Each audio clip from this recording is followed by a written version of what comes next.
Om Swastiastu. Halo semua, perkenalkan nama saya Ido Gede Swajum Putra Gaswara. Di sini saya akan menjelaskan mengenai sejarah singkat Kerajaan Mataram kuno.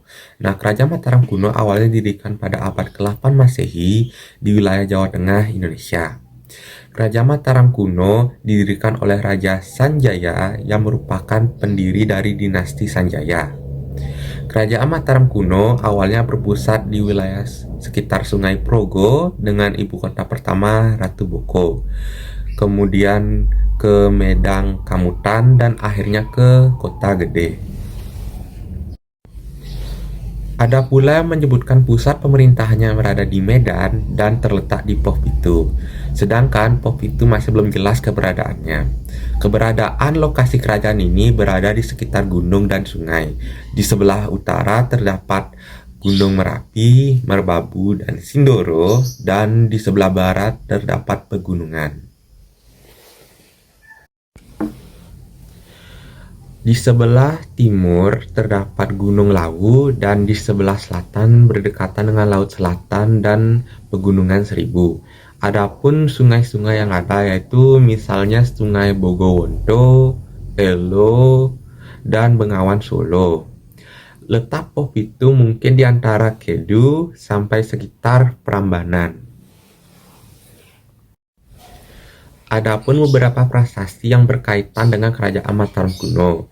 Di antaranya ada prasasti Kolosan, Kelura, dan prasasti Kedu. Selain prasasti yang telah saya sebutkan, sumber sejarah Kerajaan Mataram kuno berasal dari berita Cina. Bagian selanjutnya akan dijelaskan oleh teman saya. Sebagai tempat pemujaan, bangunan ini berupa lingga dan berada di atas Gunung Wukir di Bukit Stirangga.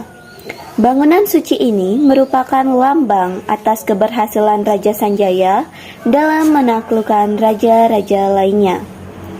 Raja Sanjaya bersikap arif, adil dalam memerintah, dan memiliki pengetahuan yang luas. Para pujangga dan rakyat sangat hormat kepada rajanya. Oleh karena itu, di bawah pemerintahan Raja Sanjaya, kerajaan menjadi aman dan tentram. Rakyat hidup dengan makmur. Mata pencaharian yang terpenting pada saat itu adalah pertanian, dengan hasil utamanya berupa padi. Sanjaya juga dikenal sebagai raja yang paham akan isi kitab-kitab suci. Bangunan suci dibangun oleh Sanjaya untuk pemujaan lingga di atas Gunung Wukir. Sebagai lambang telah ditaklukkannya raja-raja kecil di sekitarnya yang dulu mengakui kemaharajaan sana. Setelah Raja Sanjaya wafat, ia kemudian digantikan oleh putranya yang bernama Rakai Panangkaran. Panangkaran sangat mendukung dengan adanya perkembangan agama Buddha. Dalam prasasti Kalasan yang berangkat tahun 778, Raja Panangkaran telah memberikan hadiah tanah dan memerintahkan membangun sebuah candi untuk Dewi Tara dan membangun sebuah biara untuk para pendeta agama Buddha. Tanah dan bangunan tersebut terletak di Kalasan. Prasasti Kalasan juga menerangkan bahwa Raja Panangkaran disebut dengan nama Syailendra Sri Maharaja Dyah Pancapana Rakai Panangkaran.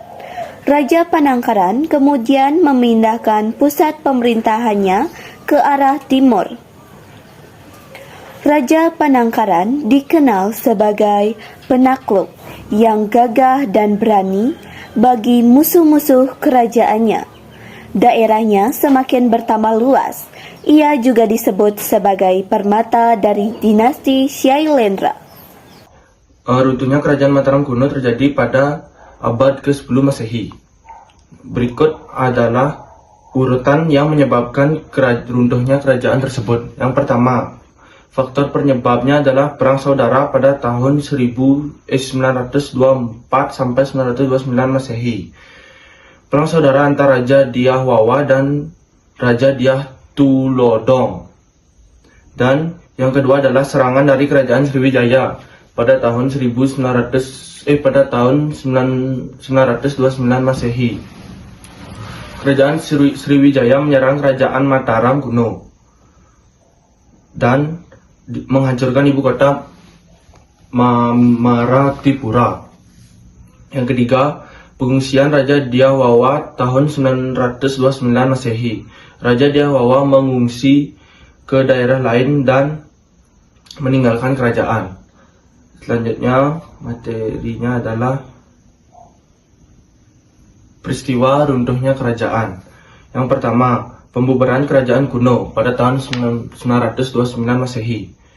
Kerajaan Mataram kuno secara resmi dibubarkan dan digantikan oleh kerajaan Medang. Dan yang kedua, penghancuran ibu kota pada tahun 929 Masehi. Ibu kota Maratipura dihancurkan oleh serangan dari kerajaan Sriwijaya. 3. Pengaruh budaya lain abad ke-10 Masehi. Pengaruh budaya lain seperti budaya Islam mempengaruhi kehidupan masyarakat dan melemahkan kekuatan kerajaan. Dan dampak runtuhnya kerajaan adalah yang pertama, perubahan politik. Runtuhnya kerajaan Mataram kuno membuat perubahan politik di Jawa dengan munculnya kerajaan-kerajaan baru. Dan yang kedua, perubahan budaya. Runtuhnya kerajaan juga membuat perubahan budaya dengan masuknya pengaruh budaya lain ke Jawa. Dan yang selanjutnya ketiga, perubahan ekonomi. Runtuhnya kerajaan juga membuat perubahan ekonomi dengan munculnya perdagangan dan perekonomian baru di Jawa. Selanjutnya, letak geografis. Kerajaan Mataram kuno atau Kerajaan Medang terletak di wilayah geografis yang berbeda-beda, tergantung pada masa pemerintahannya. Secara umum, Kerajaan Mataram kuno dapat dibagi menjadi dua periode utama berdasarkan letak geografisnya. Yang pertama yaitu Mataram kuno di Jawa Tengah pada periode dinasti Sanjaya dan dinasti Shailendra. Pada periode awal, pusat kekuasaan Mataram kuno berada di dataran tinggi Kedu dan dataran tinggi Prambanan yang sekarang masuk wilayah Yogyakarta dan Jawa Tengah. Wilayah ini meliputi pegunungan Merapi Merbabu, dataran Kedu yaitu tempat Candi Borobudur berdiri, dataran Prambanan yaitu tempat Candi Prambanan berada. Wilayah ini memiliki tanah yang subur karena aliran lahar vulkanik dari Gunung Merapi, sehingga cocok untuk pertanian, terutama padi. Selanjutnya ada Mataram kuno di Jawa Timur periode Medang. Pada masa Raja Empu Sidok abad ke-10, pusat kekuasaan dipindahkan ke Jawa Timur, tepatnya di sekitar lembah Sungai Brantas. Wilayah ini meliputi wilayah sekitar Watu Galuh dan Tamwelang atau dekat Jombang di Mojokerto. Dan juga aliran Sungai Brantas yang penting untuk transportasi dan irigasi. Pemindahan pusat kerajaan ini diduga karena alasan keamanan seperti ancaman letusan Gunung Merapi atau serangan dari kerajaan lain di Jawa Tengah. Dengan letak geografis yang strategis ini, Mataram kuno mampu berkembang menjadi salah satu kerajaan besar di Nusantara, meninggalkan banyak warisan budaya seperti candi-candi besar dan prasasti. Baik, terima kasih atas kesempatan yang telah diberikan kepada saya. Sebelumnya, perkenalkan, nama saya Kadek Jodipara, nomor absen 19, nomor absen lama, dan nomor absen 20, nomor absen baru, dari kelas 10C. Baik, terima kasih atas kesempatan pada kesempatan yang berbahagia ini. Saya akan melanjutkan dari sesi presentasi dari rekan saya. Nah, langsung saja kita ke materi, yakni materi yang akan saya bahas yakni mengenai bentuk politik pemerintahan, kehidupan sosial, dan materi selanjutnya. Baik, mengenai berbicara pada bentuk politik pemerintahan pada kerajaan Mataram kuno ya, khususnya pada kerajaan Mataram kuno. Nah, ada struktur pemerintahannya. Setiap kerajaan pastinya memiliki struktur pemerintahan tersendiri. Nah, pada kerajaan Mataram kuno ini memiliki struktur pemerintahan monarki dan desentralisasi. Pada monarki artinya kerajaan Mataram kuno ini dipimpin oleh raja yang memiliki kekuasaan absolut. Kemudian desentralisasi, artinya kerajaan Mataram kuno menggunakan struktur pemerintahan desentralisasi di mana kerajaan lokal atau daerah lokal tersebut dipimpin oleh para pejabat lokal langsung yang ditunjuk oleh pemimpin kerajaan atau raja. Kemudian adapun lembaga yang akan mendukung mengenai jalannya pemerintahan kerajaan Mataram kuno ini, yakni lembaga yang pertama yaitu lembaga Dharma. Lembaga Dharma ini berfungsi untuk mengatur hukum dalam kerajaan Mataram kuno. Kemudian lembaga yang kedua yakni lembaga Mantri. Lembaga ini berfungsi untuk mengatur urusan pemerintahan sehari-hari. Kemudian yang ketiga ada lembaga Rakyat. Lembaga ini berfungsi untuk mengatur keuangan dan ekonomi pada kerajaan Mataram kuno. Kemudian kita lanjut mengenai kekuasaan kerajaan atau raja pada kerajaan Mataram kuno. Nah, ada dua kekuasaannya, yakni kekuasaan absolut dan kekuasaan spiritual. Pada kekuasaan absolut, raja ini memiliki kekuasaan penuh atau bisa kita sebut tidak terbatas pada kerajaan Mataram kuno ini. Kemudian kekuasaan yang kedua yang dimiliki yaitu kekuasaan spiritual, yakni pada kekuasaan ini raja dapat menjadi para pemimpin agama. Kemudian kita lanjut mengenai hubungannya dengan rakyat. Nah, raja juga tentunya seperti memiliki hubungan dengan rakyat, di mana ada mengenai pengawasan dengan rakyat tersebut bisa melakukan pengawasan agar kerajaan Mataram kuno ini pemerintahannya berjalan adil dan efektif. Kemudian raja juga mengakui hak-hak rakyat seperti hak-hak atas tanah yang dimiliki dan hak-hak untuk berpartisipasi dalam pemerintahan. Nah, dari hal tersebut kita lanjut mengenai kehidupan sosial masyarakat Mataram kuno. Nah, kehidupan sosialnya tentunya kita harus mengetahui terlebih dahulu struktur sosial pada kerajaan Mataram kuno. Nah, struktur sosialnya ada yang pertama yaitu raja dan keluarga kerajaan. Nah, ini berada pada struktur paling atas, di atas nobilitas. Nah, kemudian struktur yang kedua yaitu nobilitas. Apa sih itu nobilitas? Nah, nobilitas ini adalah para pejabat atau pejabat-pejabat lokal yang ikut memimpin kerajaan Mataram kuno ini. Ini berada pada posisi kedua di atas masyarakat biasa dan atau rakyat biasa dan di bawah raja dan keluarga kerajaan. Kemudian struktur yang ketiga yaitu rakyat atau masyarakat biasa. Nah, ini berada pada struktur yang paling bawah. Selain adanya struktur sosial, juga adanya sistem kasta, yakni ada 4 tingkatan kasta ya. Yakni yang pertama yaitu Brahmana. Nah, Brahmana di sini yaitu seperti pendeta, cendekiawan. Kemudian yang kedua yaitu Waisya. Yang kedua yaitu Kesatria. Nah, Kesatria di sini seperti para pejabat atau pemimpin-pemimpin negara. Kemudian yang ketiga baru Waisya.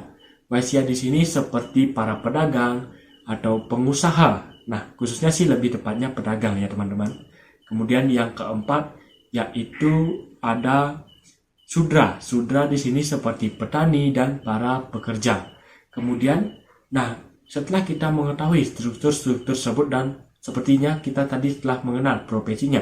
Nah, adapun mengenai kehidupan sehari-hari masyarakat Mataram kuno, kehidupan sehariannya lebih ke pertanian, perdagangan dan pengrajin. Nah, pertanian di sini adalah sumber utama pada kehidupan masyarakat sehari-harinya untuk memenuhi kebutuhan pangan. Kemudian pedagang atau perdagangan juga turut berkembang serta pengrajin seperti pengrajin gerabah atau yang lainnya. Nah, kemudian setelah kita mengetahui kehidupan sehari-harinya, kita akan mengetahui apa sih agama pada kerajaan Mataram kuno. Nah, agama utama pada kerajaan Mataram kuno ini adalah Hinduisme. Nah, Hinduisme adalah agama yang paling utama di kerajaan Mataram kuno. Kemudian Buddhisme. Buddhisme ini adalah agama Buddha yang turut juga berkembang. Selain itu, kita juga harus mengetahui apa sih budaya.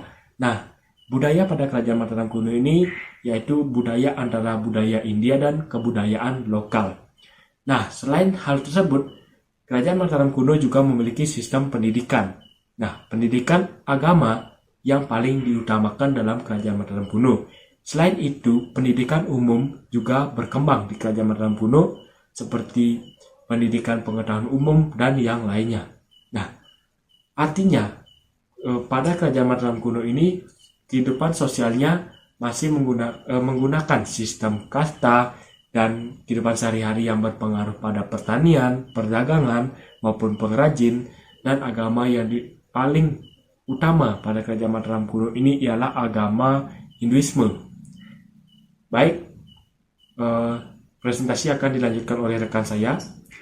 Selanjutnya yaitu kehidupan ekonomi. Kehidupan ekonomi bertumpu pada sektor agraris. Wilayah Kerajaan Mataram kuno dikelilingi pegunungan dan sungai-sungai besar. Hal itu membuatnya memiliki tanah yang subur, sehingga cocok untuk kegiatan pertanian. Usaha untuk meningkatkan dan mengembangkan sektor pertanian telah dilakukan sejak masa pemerintahan Rakai Kayuwangi. Selain bertani, mata pencaharian pokok masyarakat Mataram kuno adalah sebagai pedagang dan perajin. Pada masa pemerintahan Rakai Dyah Balitung pada 899 sampai 911, sektor perdagangan mendapatkan perhatian lebih. Aktivitas perdagangan dihubungkan melalui Sungai Bengawan Solo. Raja Dyah Balitung membangun pusat-pusat perdagangan di sekitar Sungai Bengawan Solo. Penduduk Mataram kuno tidak melakukan transaksi perdagangan setiap hari, tetapi hanya di hari-hari pasar yang menjadi hari bertemunya para pedagang dan pembeli. Komoditas pertanian yang diperdagangkan diantaranya beras, hasil bumi, buah-buahan, sirih, hingga mengkudu. Selain memperdagangkan produksi pertanian, masyarakat Mataram kuno juga berdagang hasil kerajinan tangan, perkakas, dari logam, pakaian, gula kelapa, arang, kapur sirih, dan hewan ternak seperti ayam, kambing, itik, dan lembu. Berdasarkan peninggalan sejarah, para sejarawan menduga bahwa perdagangan tidak hanya dilakukan antar desa atau antar wilayah, tetapi juga dengan pihak asing. Pada relief Candi Borobudur, peninggalan Kerajaan Mataram kuno, tertera beberapa kapal layar besar yang bercadik, yang jelas menggambarkan kapal dagang Indonesia. Dari prasasti juga diketahui bahwa pedagang asing dari daratan Asia Tenggara dan Cina pernah menetap di Jawa dalam waktu tertentu untuk keperluan dagang. Mereka bertransaksi menggunakan uang dari emas dan perak. Meski beberapa berita Cina juga menyebutkan adanya sistem barter. Lalu yang selanjutnya, kehidupan budaya. Kehidupan budaya Kerajaan Mataram kuno. Kerajaan Mataram kuno menganut agama-agama Hindu dan Buddha. Hal ini terlihat di berbagai peninggalan seperti candi-candi, arca, dan prasasti. Candi Borobudur, Candi Prambanan, dan Candi Sewu merupakan contoh candi yang dibangun pada masa-masa Kerajaan Mataram kuno. Candi-candi ini berfungsi sebagai tempat ibadah dan juga sebagai pusat kegiatan keagamaan. Selanjutnya ada peninggalan-peninggalan dari Kerajaan Mataram kuno. Yang pertama ada Candi Borobudur, merupakan salah satu candi Buddha terbesar di dunia. Dibangun pada masa pemerintahan Wangsa Shailendra. Candi ini memiliki arsitektur yang megah dengan relief-relief yang menceritakan kisah-kisah Buddha.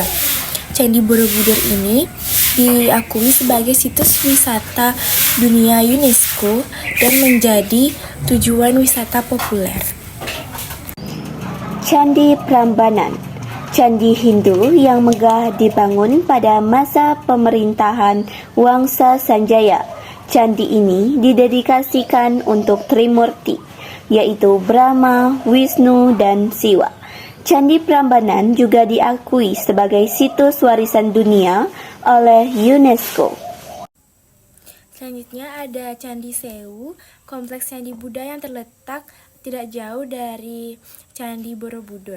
Candi ini dibangun pada abad ke-8 hingga ke-9 Masehi dan merupakan bukti pengaruh agama Buddha di wilayah tersebut.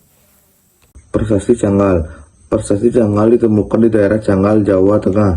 Prasasti ini berisi tentang silsilah Raja Sanjaya dan pendirian Kerajaan Mataram kuno. Prasasti Kalasan. Prasasti yang ditemukan di daerah Kalasan, Jawa Tengah. Prasasti ini berisi tentang pembangunan Candi Kalasan yang didedikasikan untuk Dewi Tara, salah satu dewi dalam agama Buddha. Prasasti Mat Yasih. Prasasti yang ditemukan di daerah Mat Yasih, Jawa Tengah. Prasasti ini berisi tentang peraturan dan kehidupan masyarakat pada masa Kerajaan Mataram kuno. Materi selanjutnya yaitu peninggalan Kerajaan Mataram kuno. Arca-arca Hindu, Arca Siwa Mahadewa, Candi Prambanan. Arca ini menggambarkan Dewa Siwa sebagai dewa utama dalam agama Hindu. Selanjutnya yaitu perhiasan. Perhiasan yang ditemukan di berbagai situs arkeologi menunjukkan keterampilan tinggi dalam pembuatan perhiasan pada masa itu. Lalu ada alat rumah tangga. Temuan alat rumah tangga ini seperti gerabah, perkakas, dan senjata memberikan gambaran tentang kehidupan sehari-hari masyarakat pada masa Kerajaan Mataram kuno. Peninggalan Kerajaan Mataram kuno yaitu Candi Pawon. Candi Pawon adalah candi Buddha pada abad ke-9 di Jawa Tengah. Terletak di antara Candi Borobudur dan Candi Mendut. Candi ini diyakini dibangun oleh Wangsa Seilendra pada masa yang sama dengan kedua candi lainnya dan merupakan bagian dari kompleks candi yang saling berhubungan. Lalu yang selanjutnya adalah Candi Mendut. Candi Mendut adalah sebuah candi Buddha yang terletak di Desa Mendut, Kecamatan Mungkid, Kabupaten Magelang, Jawa Tengah. Candi ini dibangun pada abad ke-9 Masehi oleh Wangsa Saliendra dan merupakan salah satu candi Buddha tertua di Jawa. Candi Mendut terkenal dengan relief-reliefnya yang indah dan patung-patung Buddha Vyarocana yang megah. Candi Mendut dibangun sekitar tahun 824 Masehi berdasarkan prasasti Karang Tengah. Candi Mendut ditemukan pada tahun 1836 dalam kondisi rusak dan tertutup. Semak-semak belungkar. Restorasi candi dimulai pada tahun 1897 dan selesai pada tahun 1920. Selanjutnya ada kompleks Candi Gedong Sungu, merupakan sebuah kumpulan candi Hindu yang terletak di lereng Gunung Ungaran, tepatnya di Desa Candi, Kecamatan Bandungan, Kabupaten Semarang, Jawa Tengah. Nama Gedong Sungu berasal dari bahasa Jawa. Gedong yang berarti rumah atau bangunan, dan Sungu yang berarti 9. Kompleks ini terdiri dari 9 ruas candi yang dibangun pada abad ke-9 Masehi.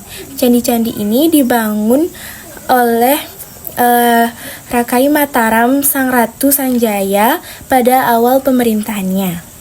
Namun, candi ini ditemukan oleh Sir Thomas Stamford Raffles pada tahun 1804. Awalnya hanya ditemukan 7 buah bangunan candi, sehingga dinamakan Candi Gedong Pitu. Candi Dieng. Candi Dieng merupakan kumpulan candi Hindu yang terletak di dataran tinggi Dieng, Jawa Tengah. Candi-candi ini dibangun pada abad ke-8 dan ke-9 Masehi dan merupakan salah satu bukti paling penting keberadaan Hindu di Jawa pada masa itu. Berikut adalah beberapa candi utama di kompleks Candi Dieng. Selain itu, Kerajaan Mataram kuno ini juga penting. Kerajaan Mataram kuno ini adalah kerajaan yang berdiri pada abad ke-8 mengenai Pulau Jawa, keadaan Pulau Jawa atau keadaan kerajaan di Pulau Jawa ini. Kerajaan Mataram kuno ini memiliki banyak peninggalan, baik peninggalan khususnya yang kita sebagai siswa sejarah penting untuk mempelajari yang megah sejarah, kemudian pada sejarah yang berisi informasi penting, khususnya bukti bahwa kerajaan Mataram kuno ini pernah baik itu berjaya yang dapat kelompok kami sampaikan. Kerajaan Mataram kuno ini tidak hanya membeli nilai sejarah, tetapi memberikan kita nilai-nilai seni. Kami ucapkan terima kasih dan kami tutup dengan Mataram kuno ini juga penting untuk memberikan kita informasi mengenai keadaan Pulau Jawa atau keadaan kerajaan-kerajaan di Pulau Jawa ini pada masa lampau. Baik, khususnya kita sebagai siswa penting untuk mempelajari sejarah, khususnya pada sejarah-sejarah kerajaan, khususnya di Mataram kuno. Baik, itu tadi yang dapat kelompok kami sampaikan. Kami mohon maaf apabila ada salah ucap maupun salah kata. Kami ucapkan terima kasih dan kami tutup dengan Parama Santi. Om Santi, Santi, Santi, Om. Terima kasih.